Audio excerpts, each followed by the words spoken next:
Hi friends, ಇವತ್ತು ನಾನು ನಿಮಗೆ ಒಂದು ಪ್ರಾಡಕ್ಟ್ ಬಗ್ಗೆ ಹೇಳೋದಕ್ಕೆ ಇಷ್ಟಪಡ್ತೀನಿ. ಅದೇನಪ್ಪ ಅಂತಂದರೆ, ನನ್ನ ಮಗನಿಗೆ ಆಕ್ಸಿಡೆಂಟ್ ಆಗಿದ್ದಾಗ ಅವನಿಗೆ ಕಾಲಿಗೆ ನೀರು ಸೋಕಬಾರ್ದು ಬೆರಳಿಗೆ ಅಂತ ಡಾಕ್ಟ್ರು ಹೇಳಿದರು. ಅದಕ್ಕೋಸ್ಕರ ನಾವು ಅಮೆಝಾನಿಂದ ಆ್ಯಂಕಲ್ ಕ್ಯಾಪ್ ತರಿಸ್ಕೊಂಡಿದ್ವಿ. ಅದರಿಂದ ತುಂಬ ಯೂಸ್ ಆಯಿತು. ಏನಂದರೆ, ಸ್ನಾನ ಮಾಡುವಾಗ ಒಂದು ಚೂರು ನೀರು ಹೋಗಲ್ಲ. ಅದು ಪ್ರಾಡಕ್ಟ್ ತರಿಸ್ಕೊಂಡ್ರೆ ತುಂಬ ಚೆನ್ನಾಗಿದೆ, ತುಂಬ ಯೂಸ್ಫುಲ್ ಆಗಿದೆ.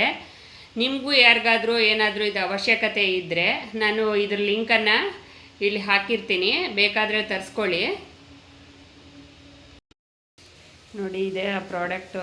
ಇದರಿಂದ ಅವನಿಗೆ ತುಂಬ ಹೆಲ್ಪ್ ಆಯಿತು. ಬೇಗ ಬೆರಳೆಲ್ಲ ಹೀಲ್ ಆಗಿದೆ, ನೀರು ಒಂಚೂರು ಹೋಗಲಿಲ್ಲ ಸ್ನಾನ ಮಾಡುವಾಗ. ನೋಡಿ, ಇದೇನೆ ಈ ಪ್ರಾಡಕ್ಟನ್ನು ನಾನು ಇಲ್ಲೇ ಲಿಂಕ್ ಮಾಡಿರ್ತೀನಿ. ಬೇಕು ಅಂದರೆ ನೀವು ತರಿಸ್ಕೊಳ್ಳಿ ಒಂದ್ಸಲ. ಬಾಯ್ ಬಾಯ್.